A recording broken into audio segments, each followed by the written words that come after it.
Ladies and gentlemen, welcome in. Doing a quick full recap of NFL Week 1 action. We still do have the Monday night game. Should be a fun one. Ravens at the Raiders. I love the Raiders jerseys and color scheme. Just black and silver, so sexy. The Raiders, it's always fun watching Lamar. We will see if Josh Jacobs plays tonight. I do believe the over will hit, by the way. I think it'll be a fun, 34 to 27 type game. But let's talk about the games that happened this week from a real life perspective, from a fantasy perspective, starting with Thursday and the NFL. They really couldn't have scripted it any better. You've got two really good offenses, Buccaneers, Cowboys, really close game. Brady throws for 379. Dak throws for 403. I do want to highlight Ezekiel Elliott in this one. If you're a fantasy fan out there and you're looking for a running back, you need a top running back. If you can if you can get your hands on Zeke at kind of a discount due to his poor week 1, and it really wasn't just his poor week 1 performance, it was also his usage. Tony Pollard was in the second quarter, third quarter. That could really scare Zeke owners to potentially trade him to, and really create a good buying opportunity at a low price.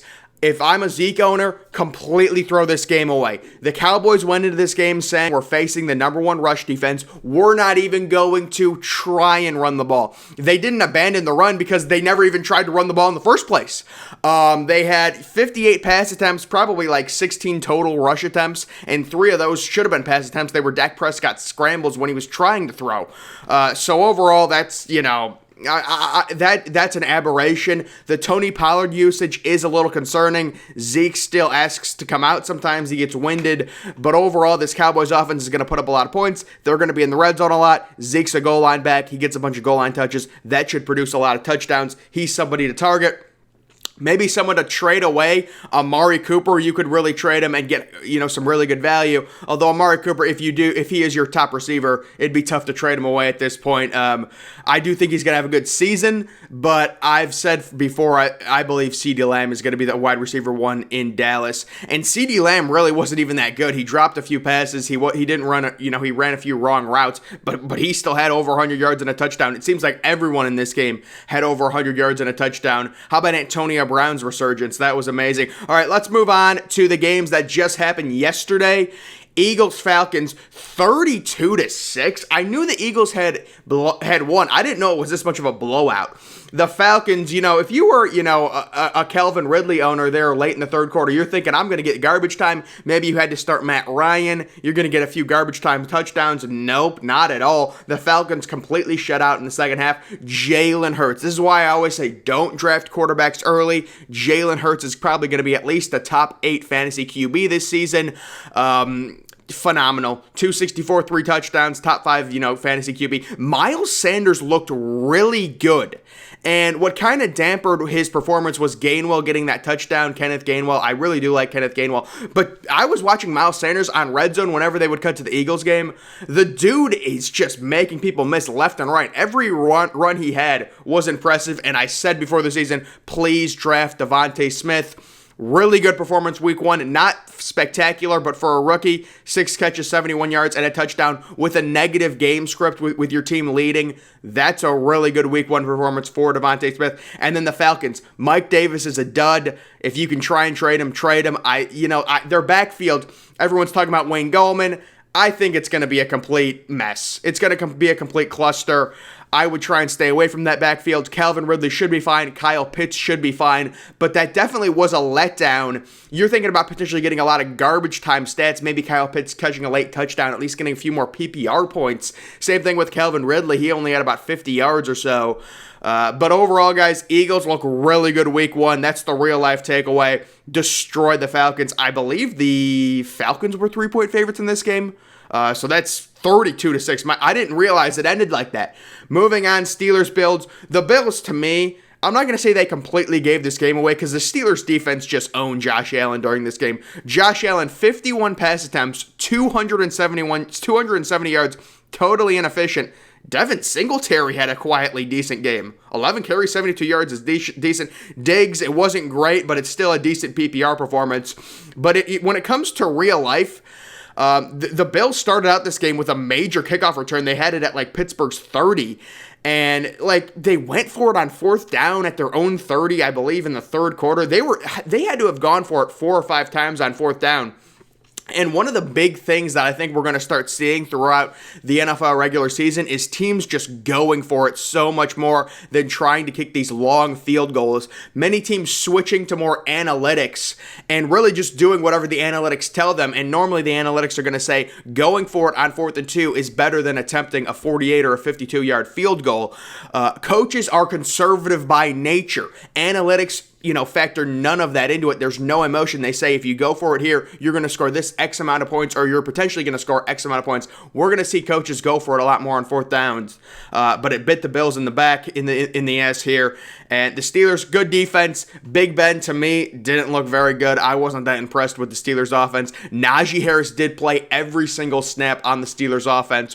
While he didn't put up a big fantasy day, that is very noteworthy. And if you're a Najee Harris fan, maybe he didn't score a touchdown, but wow, playing 100% of the snaps as a running back, he's going to get a bunch of carries. He's a high-end RB2, maybe a low-end RB1 going forward. Big win for Pittsburgh. I really thought the Bills were going to win this game. They were 6-point favorites. They lose. Vikings, Bengals, kind of a fun overtime game in the sun. The Bengals ahead for most of it, end up winning it. Could have ended in a tie very easily. Zach Taylor randomly going for it on fourth down in the third quarter when the Bengals were winning. Kind of a weird play there. Kirk Cousins, again, this is why you don't draft fantasy QBs early. 49 attempts, 350 yards, really positive game script. They were losing the whole game. They had to throw. Joe Mixon with a very solid game, and Jamar Chase. I said to draft Jamar Chase. I don't know why people were freaking out. Oh my God, he's having a bad preseason. Preseason is completely meaningless. You watch Jamar Chase at LSU, like he can't catch now? Guys, come on. It's so stupid. Joe Burrow, decent, led his team down the field there at the end. I really kind of did want this game to end in a tie, but it didn't. How about Adam Thielen, 2 touchdowns? Justin Jefferson came inches away from a touchdown. He should be fine. So that one, Bengals get a big win in kind of an AFC-NFC affair. I think the Bengals win 6-7 games this year. That's a big win. That's a game with the Bengals. That's the difference from the Bengals winning, 8 games versus 6 games. You're getting off on the right foot. You're 1-0. That's a team you very easily could have lost to. Good win for the Bengals. 49ers, Lions, Jared Goff, the king of garbage time in this one. Complete blowout. 49ers, I believe, got a pick 6 that put them up like 38 or maybe 38-10. Lions, you can see, score 16 points in the fourth quarter.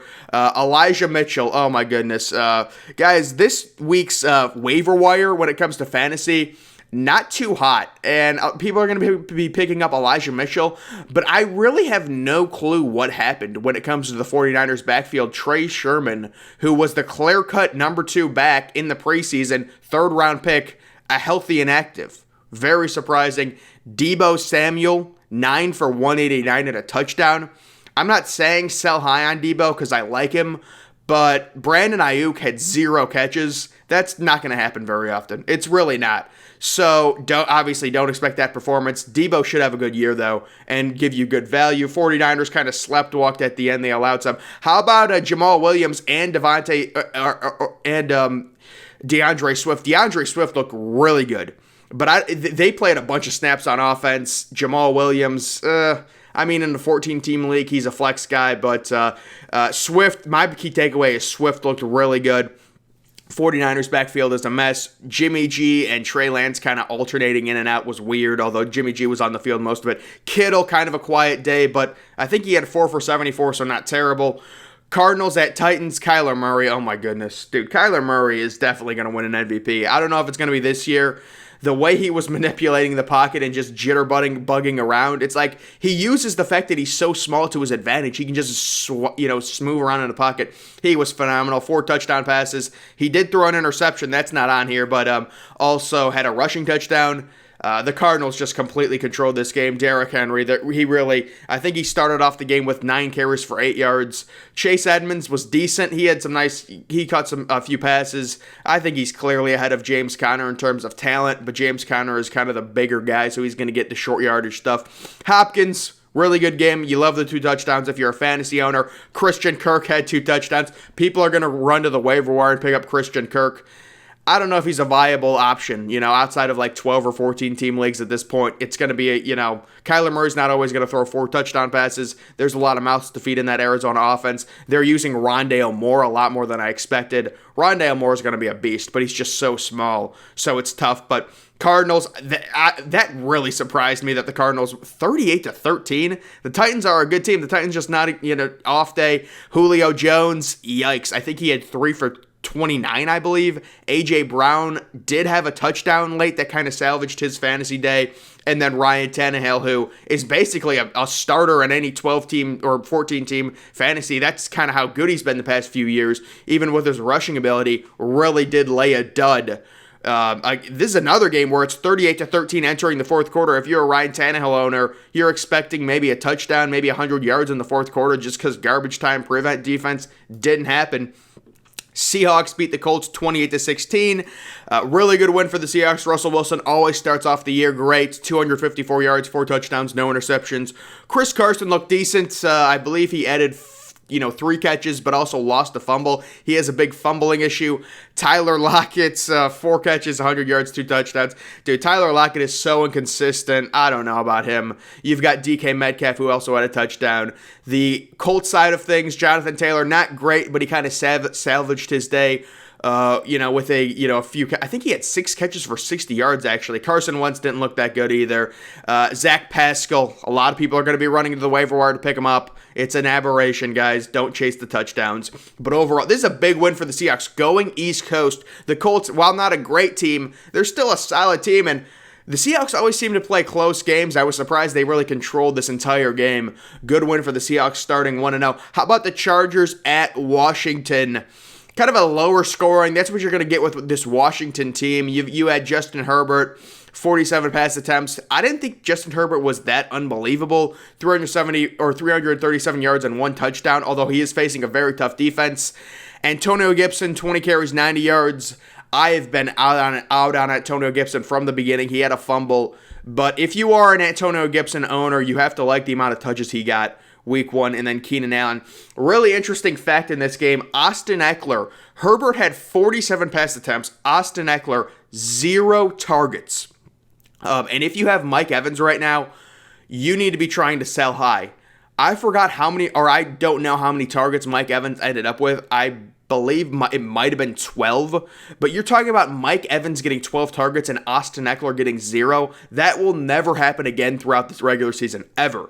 His target share is never going to be that high. If you can sell Mike Evans right now, do it. And then when it comes to Washington, Fitzpatrick got hurt. I mean, Terry McLaurin, he needs the ball more. Washington has to start throwing the ball more. It's ridiculous. Chargers, big win on the road. Washington is going to be a good team or at least Washington, I believe, right around 500 throughout the regular season due to how good their defense is. We'll have to see how long Fitzpatrick is out with Taylor Heinicke now in. The Panthers beat the Jets in kind of a boring, low-scoring game. The Panthers really controlled most of this game. Zach Wilson had a touchdown to Corey Davis. I believe Corey Davis had 2 touchdowns, actually. But I do remember the one in the third quarter. Sam Darnold did most of his work through the first half. He had a lot of yards in the first half. McCaffrey, 21 carries, 98 yards, PPR machine. He had like 90 yards receiving too. It was crazy. And there is Corey Davis with the 5 for 97 and 2 touchdowns. I am still really high on Elijah Moore. I liked him. He looked really good out there. He didn't light up the stat sheet or anything, but I thought he looked good. Stay away from anyone in the Jets backfield. What a mess that is. Just complete, oh my God, Ty Johnson. Michael Carter's the guy you could have on a 14-team league, on your bench, on a 12-team league. I've got him on one of my 20-team leagues on my bench, but it's just like he's going to be at least week 6 or week 7 before he starts contributing. I'm not big on Corey Davis, by the way. I was never big on him, but he had a good week 1. And then when it comes to Carolina, Robbie Anderson, I don't like players like Robbie Anderson because they're just big play or nothing. He had 1 catch for 57 yards and a touchdown. It's not sustainable. DJ Moore had a good game, had a lot of targets. I've been really high on him. Terrence Marshall, I thought, got a lot of targets, or maybe just every time they went to the Panthers game, they threw the ball to Terrence Marshall. Because every time I was watching the Panthers game, it was an incomplete pass, but intended for Terrence Marshall. I don't know why. Moving on, we've got the Texans beating the Jaguars. Surprised by this one. I thought this would have been a good week 1 game for the Jaguars. You know, Tyrod Taylor, you give him credit. He's a veteran. He went out there. He played well. Trevor Lawrence took advantage heavily of the garbage time opportunity, especially with the yardage. 51 pass attempts, 332 and 3 touchdowns.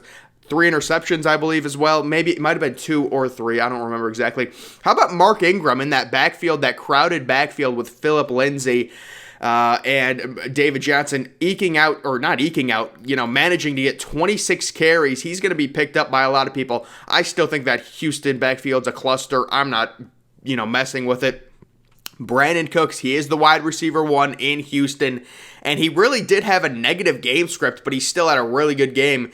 That's really positive if you are a Brandon Cooks owner. He's a major asset in a 30-team league, in a 24-team league. I've got him as my wide receiver 2 in an 18-team league. So he's a good asset to have. The Jacksonville Jaguars backfield, the return of Carlos Hyde. We've been looking at him in my 32-team league. He's an RB2. He's one of my RB2s, I believe, or maybe my flex. But Carlos Hyde, decent game. I warned people about James Robinson. I said he wasn't going to be that great this year. He starts off week 1 in a timeshare with Carlos Hyde. That's not a good start. Jacksonville's receivers, Laviska Shenault, kind of a letdown. DJ Chark had a touchdown. That's decent. Marvin Jones Jr., he had a touchdown as well, although I'm not high on Marvin Jones Jr. Moving on, these are the 425 games. How about the Browns at the Chiefs? Really good football game. Browns controlled most of it, but it always just felt like the Chiefs were going to come back. Baker had that bad interception at the end, but I thought he played great. Mahomes is Mahomes, 36 pass attempts, 337, 3 touchdowns. Nick Chubb, really good game. A little surprising, only 15 carries. He did have a big fumble, but in terms of fantasy, 2 touchdowns, you'll take it. Tyreek Hill, my goodness. 11, 197, and a touchdown. Kelsey had 2 touchdowns, but he only had 6 catches, but still. Dude, the Chiefs offense. Clyde Edwards-Helaire, I thought it was an encouraging week 1, maybe a trade target for someone. While he only I don't know how many fantasy points he had because I forgot how many catches he had. It wasn't a lot. I know he only had 43 rush yards, but he was the entire, there was no other Chiefs running back, that was in the game. He played 95% of the Chiefs running back snaps. So you'd think with this Chiefs offense scoring a lot, he'd get some rushing touchdowns. Clyde Edwards-Helaire, encouraging week 1, and the Chiefs, huge win over the Browns in terms of real life. Really good win there. The Browns should be really good, but it is what it is. The Chiefs are the Chiefs. Moving on, the Dolphins beat the Patriots. Damian Harris, big fumble at the end. Huge win for the Dolphins. Tua had a really bad interception. We'll see how he does this year. I really like Tua. Mac Jones, for a rookie starting his first game, looked really good. 29 to 39, 281 and a touchdown. Harris did run for 100.